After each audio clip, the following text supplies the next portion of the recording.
마태복음 21장입니다.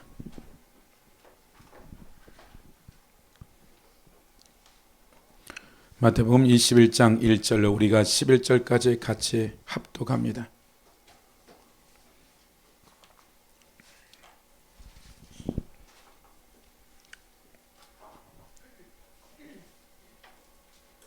시작.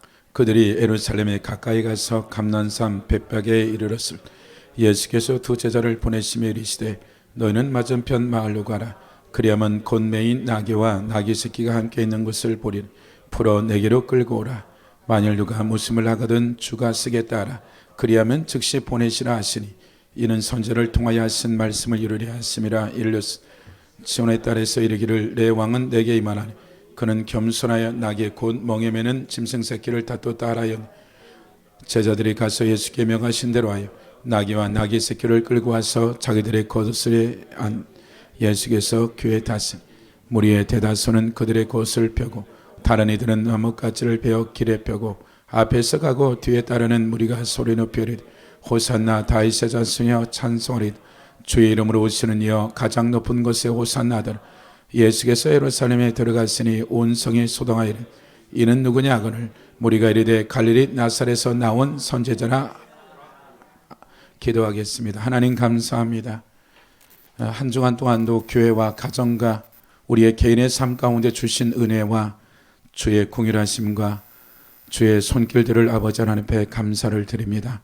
아버지 하나님 이 한 해가 얼마나 크고 놀라운 해인지를 아버지 우리가 알게 하시고 이 한 해 동안에 주의 뜻을 이뤄나갈 수 있는 한 주 한 주가 될 수 있도록 주님 도와주시옵소서.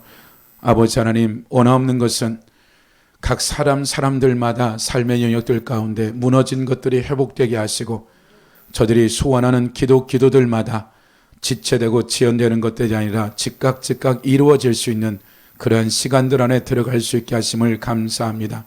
특별히 가정들마다 세운 자들이 있사오니 깨어 기도하게 하시고 하나님 그 가정의 말씀 안에 흥황할 수 있도록 하나님 역사하여 주시옵소서. 이 시간도 아버지 하나님 주의 종이 하나님의 말씀을 선포하는 자리에 섰사오니 하나님 도와주시고 주의 성령으로 이끌어 주셔서 아버지 하나님 전하는 자 받는 자 주 은혜 가운데 주의 성령으로 말미암아 은혜로운 시간 될 수 있도록 주의 성령이 이끌어 주시옵소서. 감사드리며 예수님의 이름으로 기도했습니다. 아멘. 아마 1절에 보면 그들이 예루살렘에 가까이 가서 감난산 벳박에 이르렀을 때 아마 이 단어에 대해서 이제 제가 성경 읽을 때 계속 혀가 꼬이기도 했는데 이 벳박이가 어딘지를 가보니까 이제 이곳에서 출발해서 이제 이 예루살렘 성에 입성하는 그런 과정들이었죠. 아마 일반적인 사람들이 이 위치를 모른대요. 선교사님이 그것에 가서 초인종을 눌러서 나올 때까지 기다려라. 그래서 물어보면 그거 보고 싶다고 하면 열어주고 그래 아니면 아마 안 열어줄 거다. 그래서 그것에 갔는데 정말 정중하게 아주 자세하게 불을 켜주고 거기에 종려나무 가지라든지 실제 그림이 그렇게 그려져 있고 예배 처수가 있더라고요. 그래서 이 벳박이라는 부분들에 대해서 이 당시에 이곳에 바로 약 한 3km 전 그것의 베다니는 가난한 자들의 집이란 뜻이거든요. 바로 이 벳박에는 그 권력을 갖고 있는 사내들의 공회원이 있었던 것이라는 거죠. 이곳에서 이제 예수님이 지금 나귀 타고 내려가는 실제적인 일들이죠. 제가 이 말에 대해서 이제 정말 감사한 것은 그 오랫동안에 한 30 몇 년 동안 있었던 그분하고 이제 얘기하면서 깜짝 놀랄 정도 제가 이 소리를 듣게 된 거죠. 이 말에 대한 의미와 깊이가. 그래서 이제 가이드 하시면서 조금 얘기를 주신 것들인데 아마 이게 10분의 1도 아마 모를 거라 그래요. 6, 7시간 정도로 이걸 이해할 거라고. 그래서 지나가면서 얘기한 것들이 너무나 은혜돼 가지고 제 거보다는 아마 이분이 주신 은혜를 아마 나누는 것이라고 생각하시면 될 것 같아요. 그래서 여기서 보면 이제 벳박에 이르렀을 때 예수께서 두 제자를 보내시죠. 이르시되 너희는 맞은편 마을로 가라. 그리하면 곧 매인 나귀와 나귀 새끼가 함께 있을 것을 보리니 풀어 내게로 끌고 오라. 만일 누가 무슨 말을 하거든 주가 쓰시겠다 하라. 그리하면 즉시 보내리라 하시니 그러면서 이제 뭐라고 얘기하냐면, 키보드 꺼야 될 것 같은데 이게 잡음이 너무 심해서.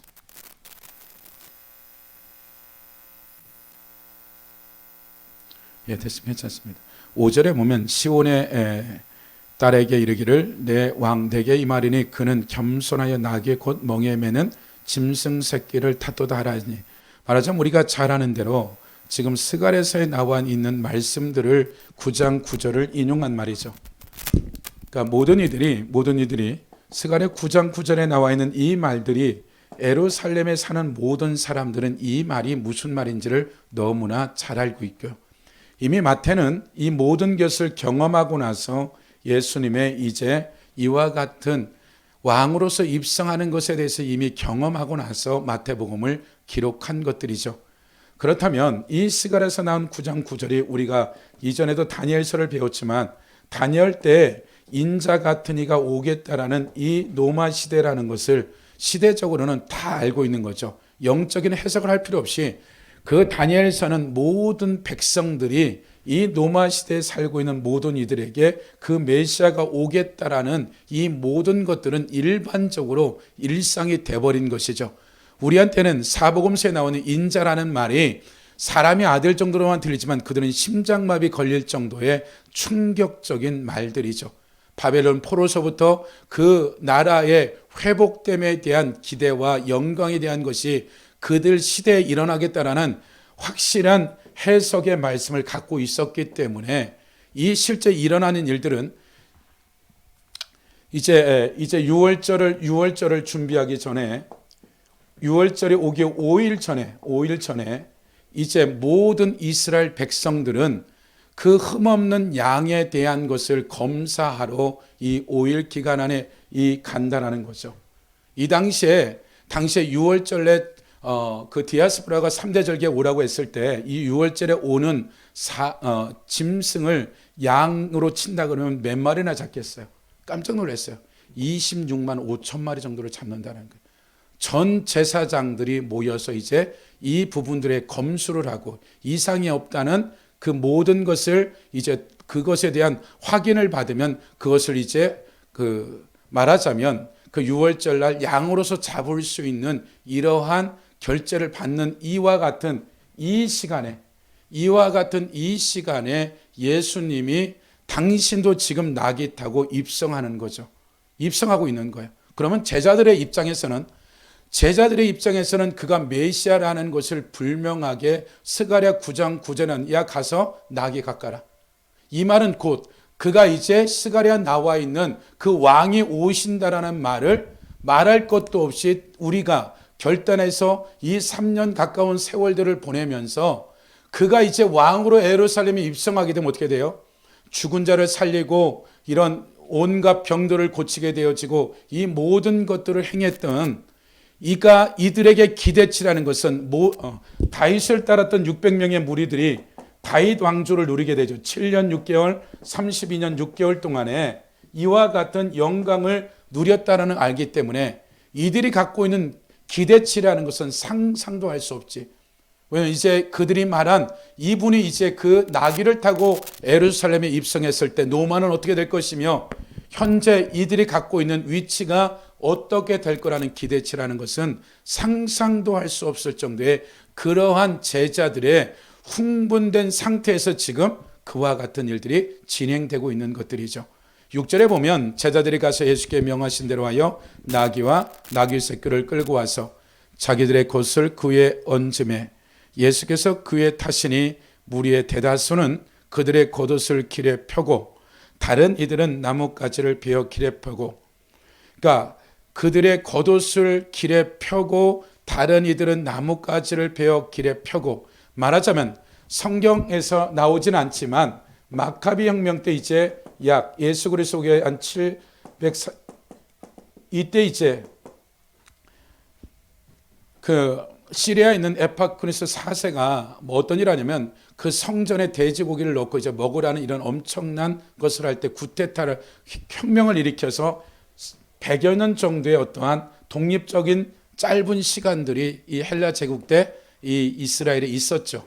이때 어떤 일이 있었냐면 왕이 이제 이러한 행진을 할 때 그 백성들이 옷을 펴서 실제적으로 깔았다라는 것이죠. 그것이 성경의 이전 세대는 아니지만, 그래서 이미도 이와 같은 일들이 마카비 혁명 때 일어난 이와 같은 일들이 있었기 때문에 그가 왕이라는 것은 지금 스가랴 9장 9절만이 아니라 지금 예루살렘의 감난싸움서부터 모든 예루살렘에 전 세계에 온 디아스포라가 유월절을 지키기 위해서 완전히 그 시장바닥보다 더만 이런 사람들이 모여서 10,000명, 20,000명이 아니라 수십만 명이 모여서 지금 웅집하는 가운데 지금 이와 같은 일들이 낙이 타고 오는 일들을 하는데, 그 밑에 보면 뭐라고 얘기하시냐면 10절에 보면 예수께서 예루살렘에 들어가니 온 성이 소동하여 이르되 이는 누구냐? 온 성이 소동한 거죠. 말하자면 그 주변에 호산나 다윗의 자손의 이와 같은 노래를 부르죠. 앞에서 가고 뒤에 따르는 무리가 소리 높여 백박에서부터 그 예루살렘까지 가는데 수많은 사람들이 뭐라고 했잖아면 호산나 다윗의 자손이여 찬송하리라 주의 이름으로 오시니요.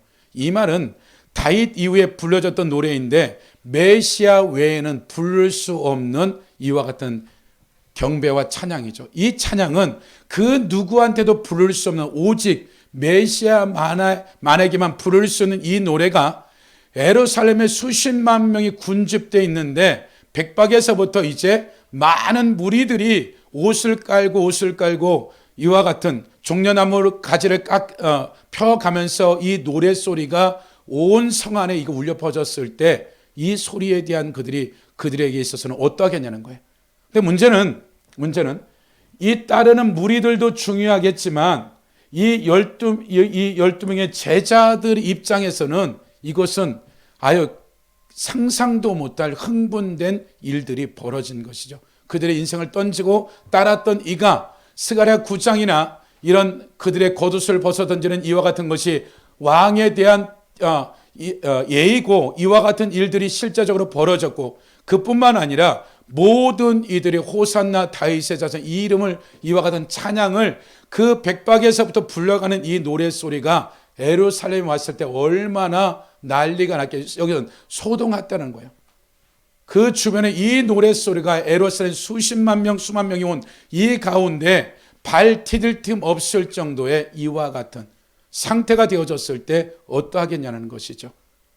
다른 어떤 사람들보다 이 제자들의 마음은 상상도 할 수 없을 정도의 충격적이었을 거라는 거죠. 근데 예수님이 마땅히 그런 기대를 가지고 왕으로 선포하고 내가 다윗의 자손으로서 이 나라 민족을 회복하러 왔다라고 선언한 이 엄청난 선언과 어떻게 이루어질지에 대한 상상도 못할 기대들, 솔로몬 성전을 지었고 불이 임하는 이런 일들, 수도 없는 역사적인 일들 가운데 얼마나 역사적인 일들을 그들이 기대했겠어요. 근데 예수님이 하는 행동이 12절에 가면 예수께서 성전에 들어가사 성전 안에서 매매하는 모든 사람들을 내쫓으시며 돈 바꾸는 사람들의 상갑이 들기 파는 사람들의 의자를 둘러 엎으시고 그들에게 이르시되 기록된 바 내 집은 기도하는 집이라 일컬음을 받으라 하였거늘 너희는 강도의 수고를 만드는다 하시니라.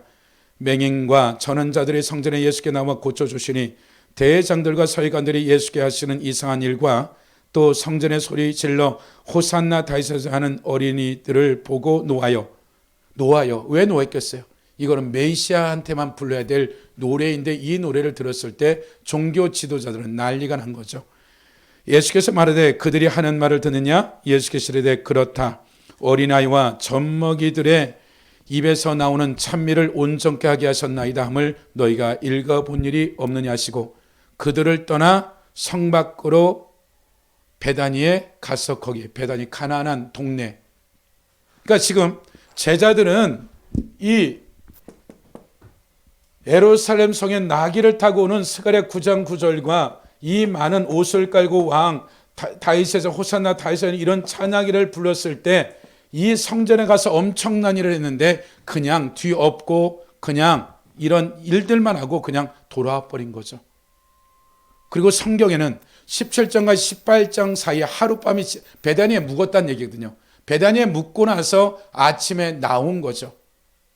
이 밤사이에 그들이 기대하고 따라왔던 이 삶의 3년이 넘는 이 삶의 여정 가운데 이제 6월절 어린 양이 되어질 이 예수 그리스도에 대한 것은 또 하나의 사건들 앞에서 이들은 기대한 그 모든 것들이 아마도 이 밤에 밤잠 한숨 못 자고 이들의 삶에 그가 메시아인가에 대한 의문도 있었을 것이고 여러 가지 이 제자들의 나누는 얘기들은 믿음에 대한 영역들이 아니라 상상도 못할 부정적이고 이 모든 것들이 아마도 이들이 패닉이 됐을 거예요.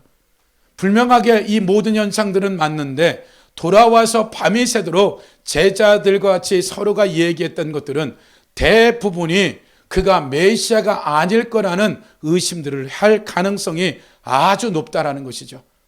그리고 이것을 밤새 전능하신 예수님이 이 얘기들을 하나도 못 들었겠어요.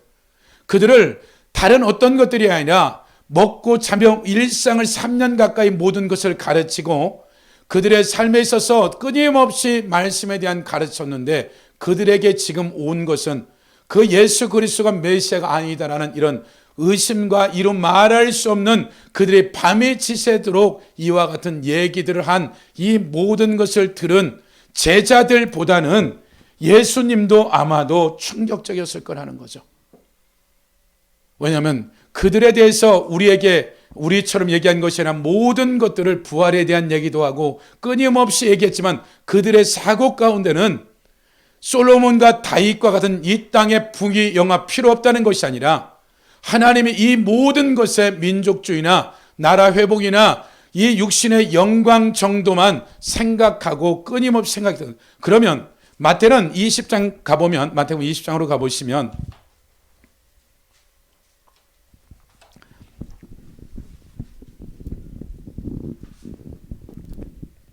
우리가 계속해서 말씀을 배웠던 것이기 때문에 그냥 읽기만 해도 이해할 거예요.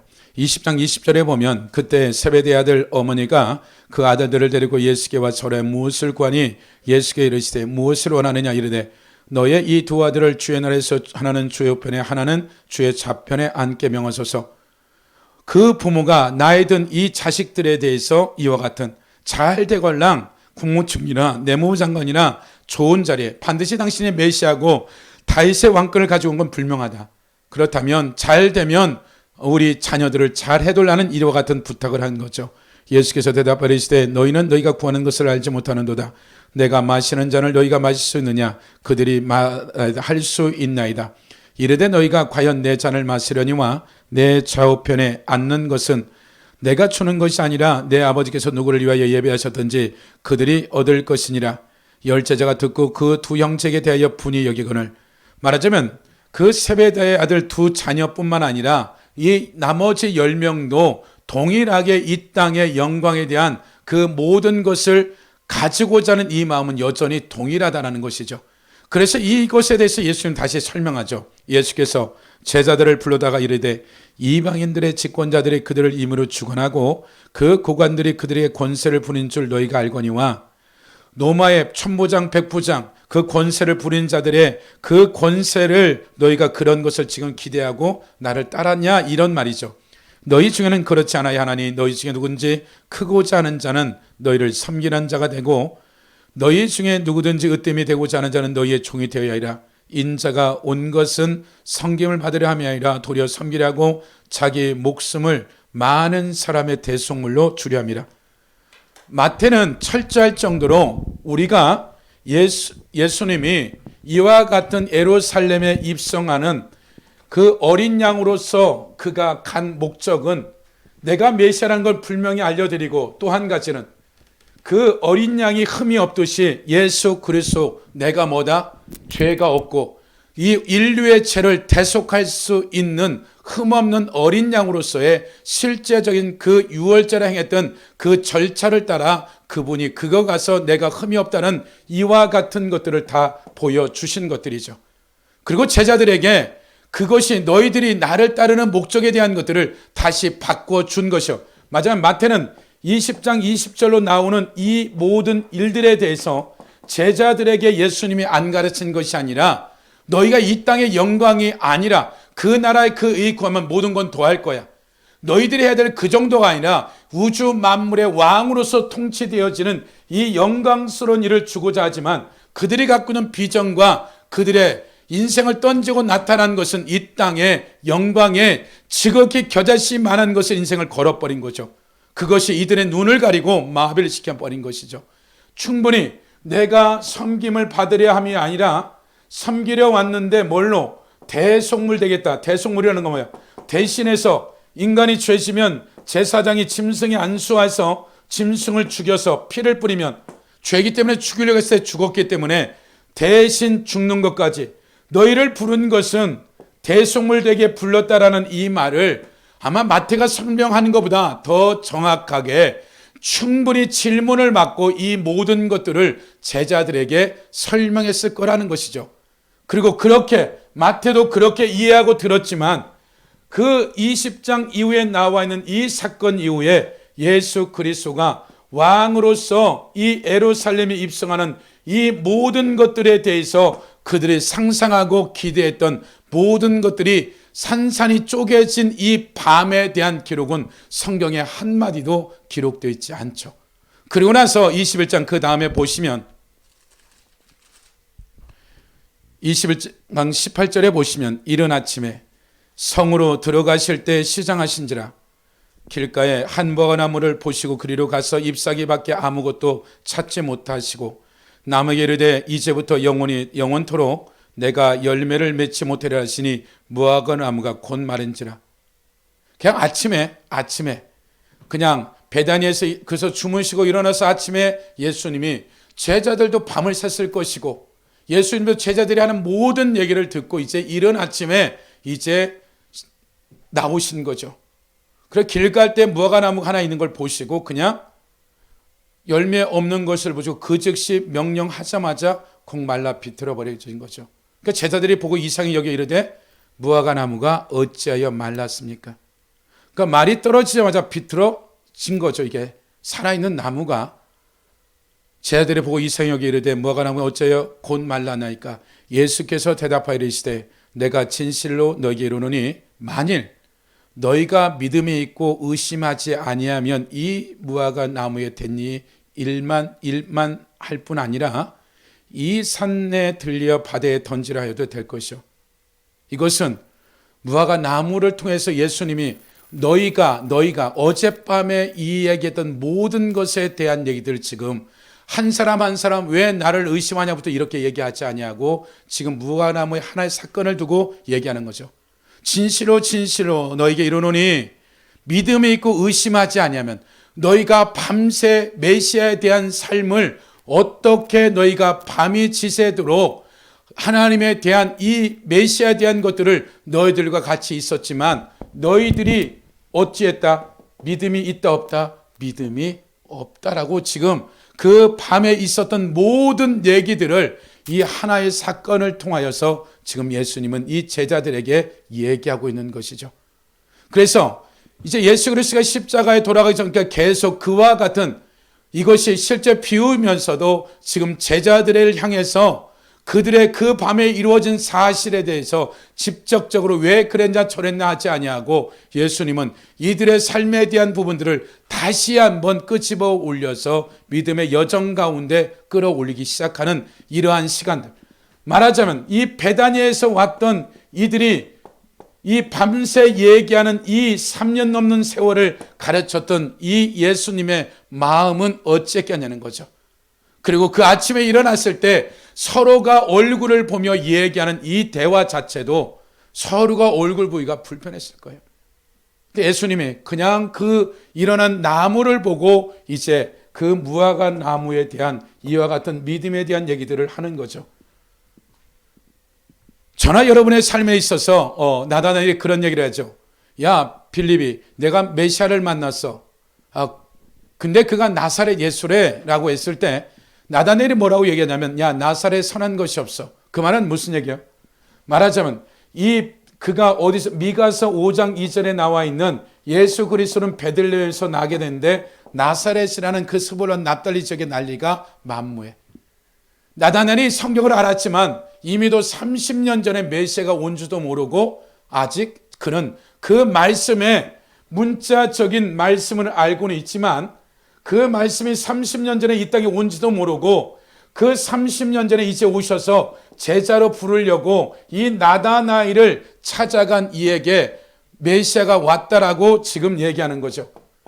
그러나 그가 생각하는 나사렛 예수라는 이 말 앞에 그가 오해를 품은 것은 다른 것들이 아니라 그가 알고 있는 성경적 지식에 의해서 그 메시아에 대한 것을 받아들이지 못하죠.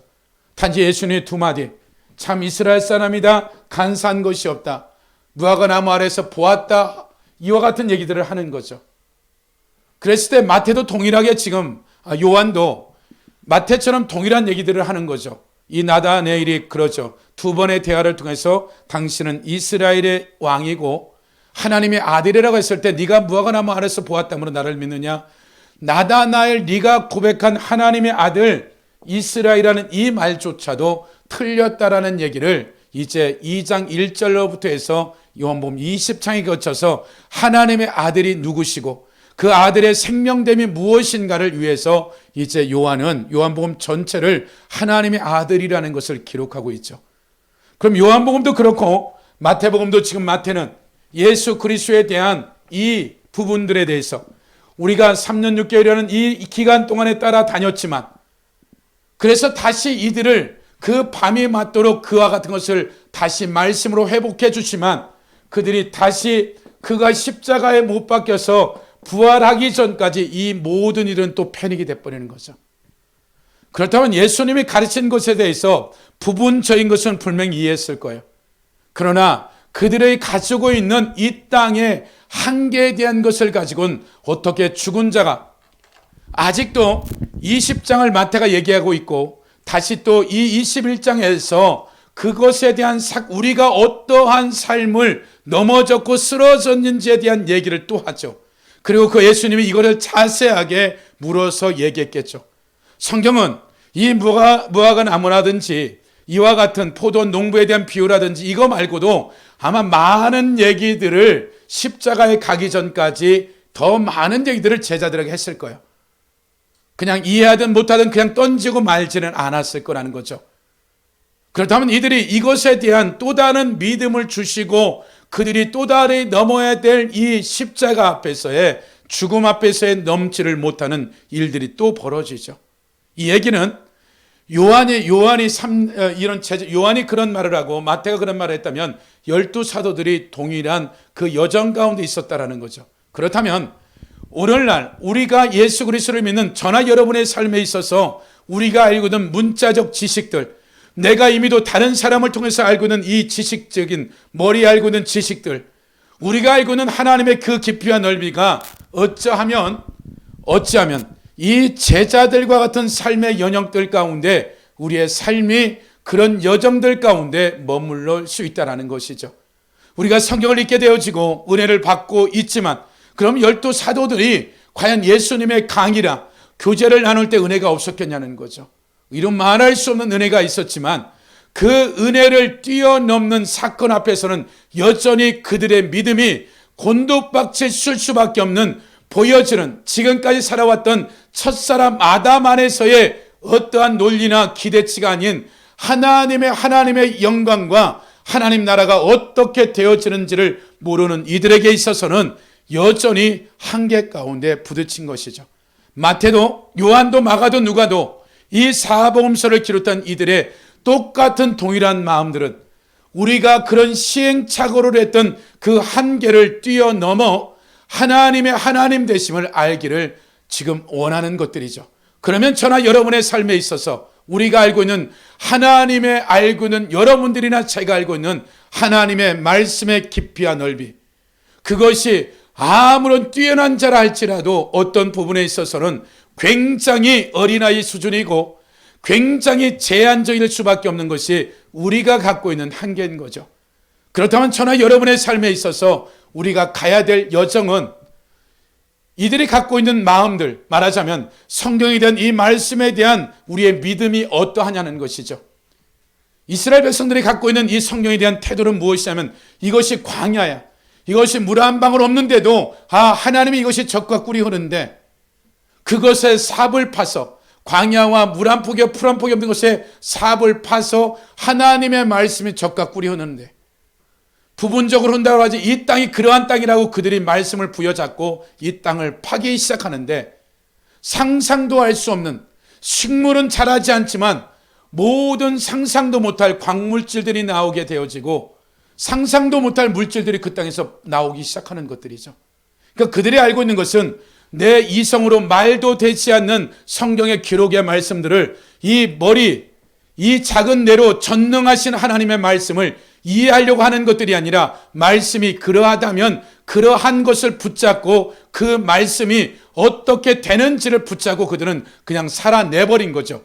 그러니까 그 말씀이 신뢰되고 하나님의 말씀이라는 것을 그들이 100%, 500% 순종하고, 이해되든 되지 않든 보여지는 영역이 어떠하든 그들의 믿음을 가지고 내딛는 그들에게 있어서는 적과 꿀이 흐르는 그 땅이라는 것을 그 누구가 되었든지 경험하게 되는 거죠.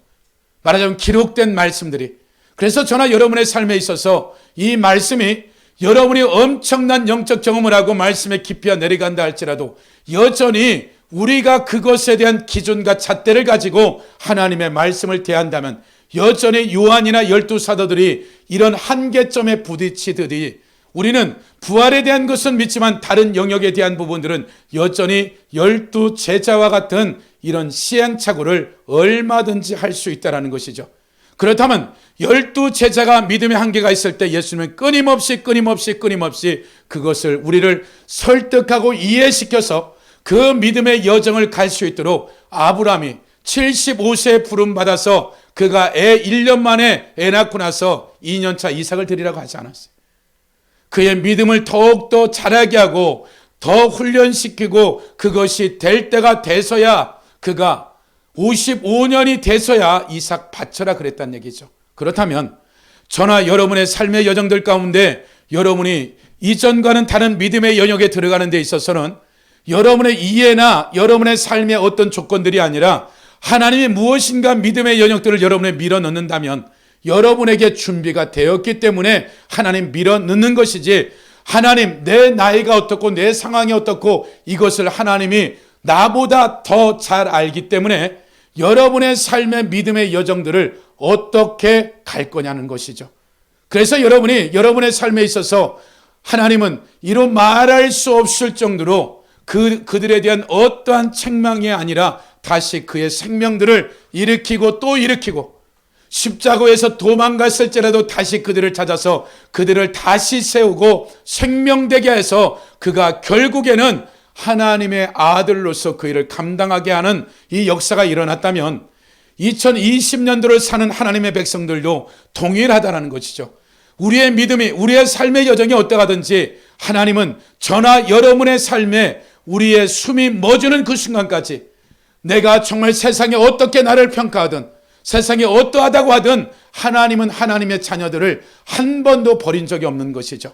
그렇다면 하나님은 우리에게 있어서 끊임없이 여러분의 한계의 믿음을 확장시킬 것이고, 그 확장시켜서 이 세대에 여러분이 살고 있는 이 세대 가운데 이 나라 민족과 열방 가운데 하나님이 12사서를 부르신 목적이 있듯이 여러분을 통해서 영원한 것을 준비할 뿐만 아니라 죽어가는 영혼들 또한 많은 하나님의 사람들이 연합하여서 하나님의 뜻을 이 세대 가운데 하나님의 경륜과 계획이 그 무엇인지는 모르지만 하나님은 하나님의 사람들을 위해서 하나님의 사람들과 함께 홀로 일하지 아니하고 하나님은 일하시는 것이죠.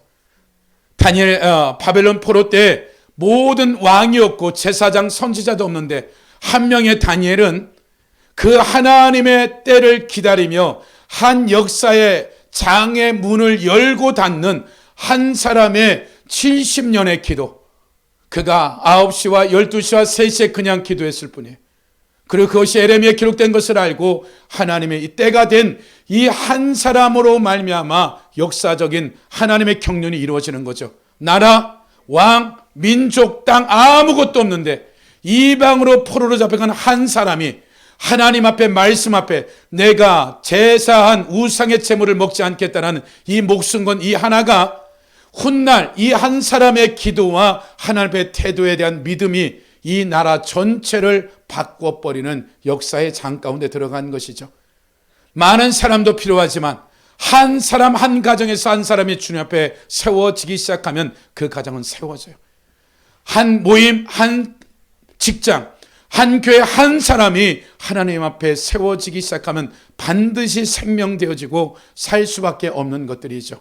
그래서 저나 여러분들을 하나님 반드시 우리가 어떤 상황 가운데 우리를 나보다 잘 알기 때문에 하나님 반드시 여러분들을 언제든지 책망치 아니하시고 여러분의 삶에 개입해 두를 거라는 거예요.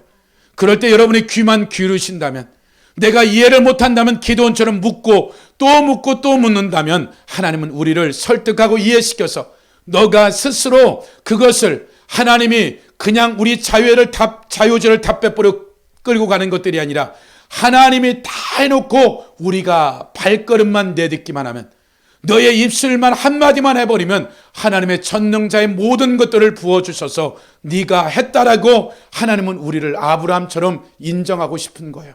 그래서 여러분의 삶에 보여지는 것들 때문에 두려워하지 마시고, 여러분의 삶에 어떤 상황과 환경들 가운데서도 하나님 붙잡으시고 말씀 붙잡으시고 여러분들이 이해되지 않으면 그것은 하나님이 이해시킬 거예요.